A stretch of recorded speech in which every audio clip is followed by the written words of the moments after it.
Hidup itu indah, tapi kalau hidup kita persembahkan untuk orang lain, kita gadaikan, kita berikan hanya demi orang lain saja, kita lupa diri kita sendiri, berarti kerja dan aktivitas kita dalam hidup hanya untuk orang lain, ya pastinya lelah, lahir dan batin.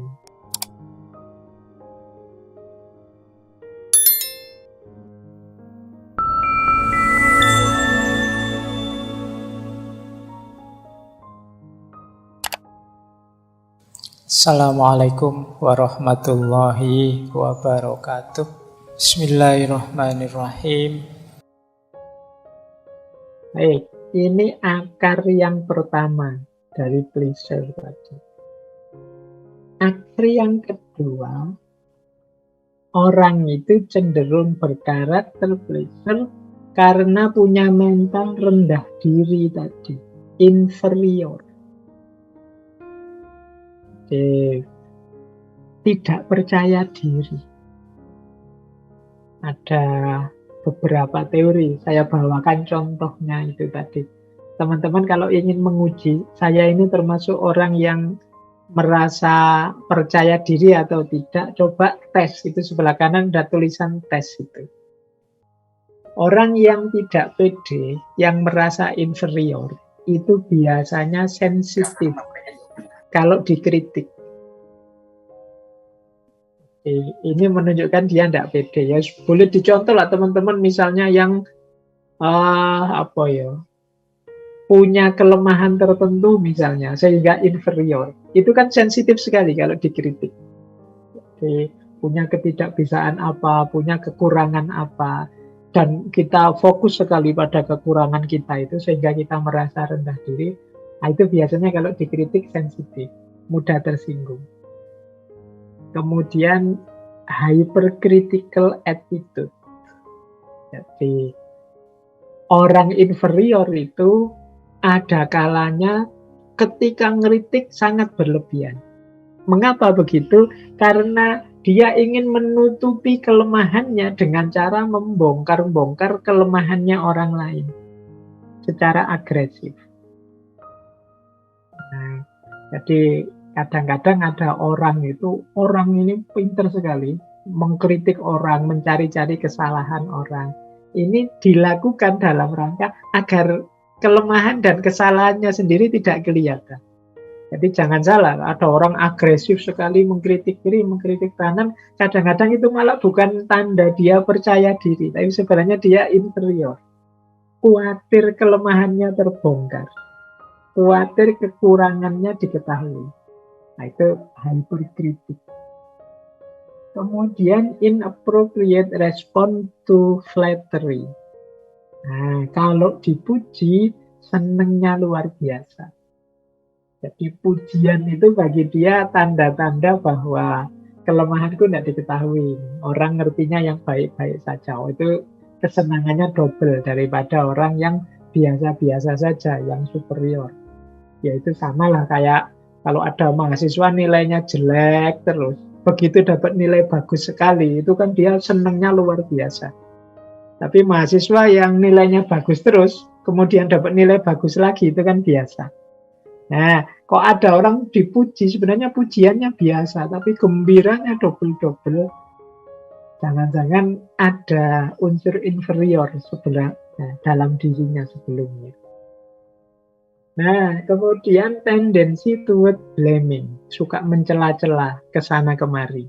Ini sama kayak tadi saya seperti kritik tadi karena ingin menutupi inferioritasnya. Terus feeling of persecution.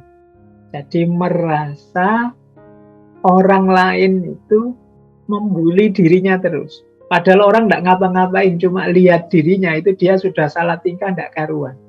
Ini jangan-jangan mesti sedang mengamatiku nih. Ini jangan-jangan sedang melihatku nih. Nah, itu feeling of persecution. Kemudian negative feeling about competition. Dia merasa tidak pede kalau harus dibanding-bandingkan, ditanding-tandingkan. Dan tendency toward exclusiveness and timidity. Biasanya cenderung tidak suka berbaur. Jadi ingin menyendiri biar tidak ketahuan aspek-aspek inferioritas dalam dirinya. Nah, teman-teman boleh ya nanti dicek, saya ini orang inferior atau orang yang percaya diri. Coba uji dengan itu. Kalau yang kiri itu sebabnya. Mengapa sih ada orang itu kok mentalnya inferior? Ini salah satu teori saja ya, kalau di psikologi banyak. Ada kalanya karena constant disapproval. Sejak kecil, mungkin oleh orang tuanya. Constant disapproval itu dia dibantah terus. Oleh orang tuanya, oleh lingkungannya. Kalau dia ingin ini, ingin itu, punya gagasan ini, punya gagasan itu, dimentahkan terus. Mungkin sama lingkungannya, sama orang tuanya, Pak D-nya, tetangganya, oh, kamu anak kecil ngerti apa? Kamu anak kecil nggak tahu apa-apa. Alah, kamu itu baru lulus SMP kemarin saja mikir aneh-aneh. Terus mendapat disapproval, itu kemungkinan terbangun dalam dirinya, jangan-jangan aku memang tidak tahu apa-apa, tidak ngerti apa-apa, tidak bisa apa-apa. Termasuk constant negative remark. Jadi penilaian negatif yang terus-menerus. Ini akan membangun mental inferior. Maka teman-teman harus agak hati-hati ya, kalau bisa menilai adik-adik kita, anak-anak kita dengan penilaian yang tidak menegaskan disapproval atau negative remarks. Jadi mungkin dia tidak excellent, tapi cara kita menjelaskan padanya bahwa dia sebenarnya sudah cukup bagus, tinggal ditingkatkan lagi. Tidak harus kemudian kamu itu jelek, kamu itu tidak pinter, kamu itu tidak bisa. Wah, nilaimu kok jatuh, kok kalah sama temenmu, dan lain sebagainya. Ini membuat seseorang nanti jatuh pada inferioritas. Kemudian defects in body. Kalau ini mungkin manusiawi, kalau ada kekurangan-kekurangan fisik. Tidak harus disabilitas, ya mungkin di antara kita yang misalnya punya ideal rambut bagus itu yang lurus, ternyata rambut saya kok melungker-melungker keriting ya. Itu kan kita selalu gara-gara itu terus tiap hari keluar mikir rambut terus. Begitu di luar jangan-jangan orang lihat rambutku nih, jangan-jangan. Atau kayak saya hidungnya pesek seperti ini, begitu keluar, wah ini mesti orang ngamati hidung saya, ini hidungnya pesek, enggak kayak orang bule, enggak kayak. Ini defect in body, kalau jadi fokus kita terus-menerus akan melahirkan inferioritas. Kita lupa bahwa selain titik yang kita menurut kita agak kurang itu masih banyak aspek-aspek hidup kita yang lain yang bisa dibanggakan. Hanya saja kita fokusnya ke situ. Kita hidup ini kan sering begitu, hanya fokus pada titik kecil yang kurang. Lupa bahwa ada ribuan titik dalam hidup kita yang lebih. Kayak kita dikaruniai kesehatan seperti ini, kadang-kadang mungkin karena satu jerawat muncul di sini, itu sehari-hari kita kalau berkaca mikir jerawat ini kapan hilang, jerawat ini kapan hilang. Jadi terus lupa bersyukur. Defect in body. Kemudian constant criticism, kritik yang terus-menerus dari berbagai pihak itu akan menjatuhkan. Feeling comparison, selalu dibanding-bandingkan. Nah, ini membuat orang tidak percaya diri. Lihat temanmu itu lulus cum laude cepat. Semester 7 saja sudah lulus. Kamu sudah semester 13 masih belum apa-apa misalnya. Dibanding-bandingkan terus. Nah, ini membuat orang tidak pede, inferior. Terus, ya tentu saja status ekonomi, sosial, kultural, agama yang bagi masyarakat dipandang rendah. Nah, ini juga menumbuhkan inferioritas. Secara ekonomi mungkin kita miskin, secara sosiokultural mungkin kita ini orang awam, orang biasa, bukan bangsawan, bukan elit. Secara agama mungkin kita ya awam saja, bukan ulama, bukan ahli. Nah, ini cenderung kita kemudian dalam hal-hal ini merasa inferior. Nah, inferioritas inilah, rasa rendah inilah yang sering kemudian kalau tidak hati-hati membuat kita geser ke perilaku people pleaser tadi. Jadi ingin terus menyenangkan orang biar inferioritas kita tertutupi sebagai jalan keluar dari rasa rendah diri tadi. Recording in Akhirnya kita progress. fokus untuk menyenangkan orang saja. Kita lupa menyenangkan diri kita sendiri. Jadi inilah akarnya. Baik, kita lanjutkan. Nah, ada lagi yang bisa memicu mental people pleaser tadi, sistem sosial. Nah, sistem sosial yang tidak adil kadang-kadang membuat kita inferior tadi. Yang mau tidak mau harus peduli pada orang lain demi kepentingan kita. Persis seperti kelompok pleaser tadi. Misalnya struktur zaman dulu ada namanya feodalisme.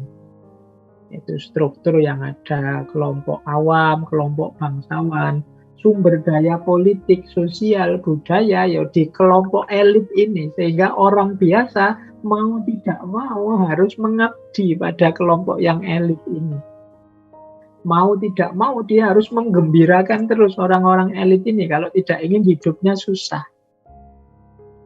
Sama dengan struktur yang patron klien. Patron klien itu ya ketergantungan seorang klien pada patronnya. Ya persis sama lah kayak misalnya orang-orang seperti kita yang awam pada ustadz-ustadz yang kita patuhi, pada ahli-ahli agama yang kita percaya. Ini kan kalau dalam teori sosial semacam patron klien. Kita kurang dalam bidang itu, padahal bidang itu penting. Maka kita bergantung pada mereka. Kita disuruh mereka apa saja mau, asalkan kita diberi reward, misalnya tadi pengetahuan agama, diberi reward status sosial, diberi reward, ini patron klien namanya. Jadi kita berusaha menyenangkan mereka terus agar mereka memberikan yang kita butuhkan. Nah, ini relasi patron klien. Kalau zaman feodal itu ya berarti para bangsawan, ningrat, ini kan yang menguasai macam-macam sumber daya. Mau tidak mau kita harus dekat dengan mereka untuk bisa menikmati sumber daya tadi. Atau struktur kapitalistik. Kalau ini analisisnya Karl Marx, bagaimana pemilik modal ini lebih kuasa. Mau tidak mau kita harus patuh pada yang punya kapital. Kalau hari ini yang punya uang. Mengapa? Karena uang di tangan mereka, sementara kita hidup butuh uang. Berarti apa? Bagaimana caranya uang yang di tangan mereka itu ya dibagilah sedikit-sedikit ke kita. Entah dengan cara apa, sesuai yang mereka butuhkan yang bisa kita berikan pada mereka. Nah, ini struktur. Jadi ada ternyata sistem-sistem sosial tertentu yang mungkin coraknya unjustice, tidak adil, yang membuat kita mau tidak mau harus berlaku people pleaser tadi, menyenangkan mereka yang menguasai sumber daya dalam hidup, biar kita dapat fasilitas, biar kita diberi yang kita butuhkan, yang kita inginkan. Nah, ini mungkin kalau ada teman-teman yang ingin ngangkat judul skripsi tentang ini boleh. Hubungan antara sistem sosial dan mentalitas menyenangkan orang lain saja.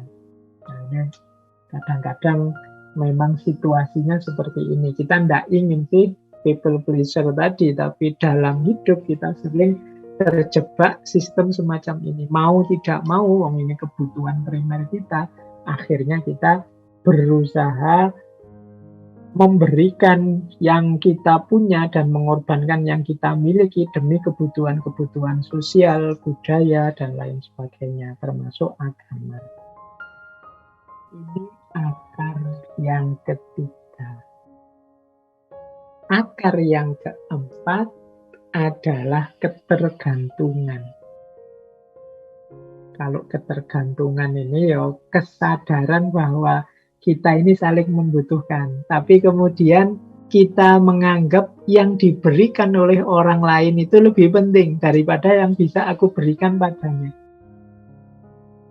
Ya misalnya apa ya, mudahnya kita dengan teman kita misalnya sak kos-kosan berdua dengan teman di kampus yang jauh. Teman kita ini punya kendaraan, kalau kita kan tidak punya.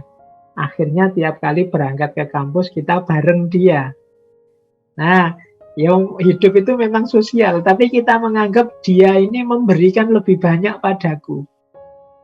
Yaitu apa? Tumpangan tiap hari untuk kuliah. Akhirnya apa? Kita merasa aku harus menyenangkan dia terus. Jangan sampai dia tersinggung, jangan sampai dia kecewa padaku, jangan sampai dia marah padaku. Karena dia sudah memberikan hal yang penting padaku. Nah ini kalau bahasa mudahnya ini ketergantungan. Jadi kalau tidak ada dia, wah kuliahku telat terus, ini mesti bahaya, ini aku tidak lulus-lulus kalau telat terus bisa. Nah ini namanya ketergantungan. Kita tidak bisa tanpa dia. Kalau dia tanpa aku mungkin mudah saja. Tapi aku tanpa dia berat. Nah ini yang dia berikan kita anggap lebih penting. Akhirnya apa? Wah kita tidak berani bantah teman kita ini. Kita tidak berani untuk menyinggung perasaannya. Kita merasa wajib menyenangkan dia terus. Kita tidak bisa berpisah dari dia. Kita tidak bisa jauh dari dia. Bahkan mungkin banyak hal yang siap kita korbankan untuk dia. Nah ini namanya ketergantungan. Ya tidak hanya contoh di kampus tadi, mungkin di kampung, mungkin terhadap siapa saja yang kita merasa dapat banyak hal yang penting sehingga kita wah jangan sampai temanku ini, jangan sampai ustadku ini, jangan sampai tetanggaku ini, jangan sampai dosenku ini tersinggung padaku, marah padaku, tidak enak padaku. Aku harus mengembirakan dia terus. Meskipun mungkin harus mengorbankan hal-hal yang menurutku nyaman. Mengorbankan hal-hal yang menurutku enak buatku. Nah, ini namanya ketergantungan. Jadi akar-akar dari bagaimana kita kemudian jadi seorang people pleaser itu ada kalanya ya ketergantungan, sistem sosial, inferioritas, dan ketakutan. Mari kita cermati ini, mungkin dengan memahami ini kita bisa keluar dari jeratan people pleaser ini. Nah, kita lanjut sekarang. Efeknya. Mengapa sih kok konotasi dari people pleaser mentality tadi dikonotasikan negatif? Ya yang pertama karena memang tidak otentik. Kita sebagai manusia melupakan otentisitas diri kita. Nah ini secara esensial begitu. Tapi secara fungsional efeknya antara lain yang jelas yang pertama lelah. Lahir dan batin. Hidup itu indah, tapi kalau hidup kita persembahkan untuk orang lain, kita gadaikan, kita berikan hanya demi orang lain saja, kita lupa diri kita sendiri, berarti kerja dan aktivitas kita dalam hidup hanya untuk orang lain, ya pastinya lelah. Lahir dan batin. Jadi kalau teman-teman sering merasa lelah hari-hari ini, ayo introspeksi, jangan-jangan kita hidup bukan versi yang kita inginkan. Orang itu kalau hidup sesuai yang dia inginkan, sesuai versi yang ingin dia wujudkan, itu biasanya senang, tidak mudah lelah. Kayak teman-teman misalnya nulis skripsi kok temanya tema yang dia sukai, tema yang kita sukai, yang passion kita. Itu kan seneng, baca buku, dapat info baru, dapat itu kan seneng. Kadang-kadang melekan juga asik saja. Tapi begitu kita ambil tema yang kita tidak terlalu suka, kita tidak terlalu paham, itu baca buku sebentar saja sudah lelah. Nulis sebentar sudah capek. Baru buka laptop, nulis satu kalimat terus buka yang lain, googling lah apalah, karena kita tidak passionnya di situ. Nah, sama seperti people pleaser ini, orang yang fokusnya menggembirakan orang lain, jadi versi dirinya tidak otentik, akhirnya mudah lelah. Yang kedua, self-hatred. Benci pada dirinya sendiri. Ya mengapa? Ya karena dia sering ditinggal. Diri kita sendiri kan sering kita tinggalkan untuk orang lain. Kalau ada apa-apa, kita itu selalu menyalahkan diri kita. Hasilnya pasti self-hatred. Benci aku, kenapa aku kok tidak bisa bilang tidak. Benci aku, kenapa aku kok tidak menolak tadi permintaan. Benci aku, self-hatred. Isinya serba kebencian-kebencian. Ada kalanya nanti muncul mental merasa dimanfaatkan. Kayak aku ini alat saja untuk kesenangan orang lain. Mungkin kesadaran merasa dimanfaatkan ini bisa muncul lama-lama kalau kita gayanya people pleaser terus. Dan ini akan membuat kita lelah luar biasa. Ternyata aku ini hanya alat saja. Apa aku berhak bahagia? Apa kan kalimat-kalimat kalau teman-teman rodo stres, depresi itu kan biasanya kalimat-kalimat seperti itu. Kapan aku bahagia? Apa aku berhak bahagia? Apakah Tuhan lupa padaku? Ini kan kalimat-kalimat yang menunjukkan kita ini tidak hidup versi kita. Jangan-jangan kita ini hanya dimanfaatkan untuk orang lain. Yang keempat, jangan lupa gaya pleaser ini seringkali tidak memperbaiki situasi. Kita yang hanya ingin menyenangkan orang saja, jangan dikira itu nanti hasilnya semuanya senang. Atau situasinya jadi lebih baik. Bisa jadi yang nomor 5 itu, yang lain akhirnya juga kecewa dengan kita. Karena kita tidak asli, kita hanya pura-pura. Jadi kita tidak menunjukkan keinginan kita yang sebenarnya. Kita tidak menunjukkan hasrat kita yang sebenarnya. Kita menipu dia. Itu kalau dia ngerti bahwa kita ini sebenarnya tidak, tapi bilang ya, kemungkinan dia juga kecewa. Jadi dia tidak memperbaiki situasi, bisa jadi malah juga mengecewakan yang lain. Misalnya kita sama orang tua, misalnya, saya sudah berkorban ini untuk orang tua saya, demi orang tua saya bahagia misalnya. Diksi berkorban itu kan menunjukkan sebenarnya kita tidak suka melakukan itu, hanya karena mengikuti orang tua. Loh, itu kalau orang tua kita tahu, itu bisa jadi mereka juga akan sangat sedih, sangat kecewa dengan kita. Teman kita yang tahu bahwa kita mengorbankan banyak hal untuk dirinya, bisa jadi dia juga akan kecewa. Jadi kita tidak asli, kita tidak sejati. Kita menipu mereka. Kita hanya ingin menyenangkan mereka. Jadi situasi tidak jadi lebih baik, bisa jadi akhirnya semuanya kecewa. Bisa nambah masalah. Jadi alasan-alasan inilah maka tadi pleaser itu sesuatu yang dikonotasikan sebagai negatif.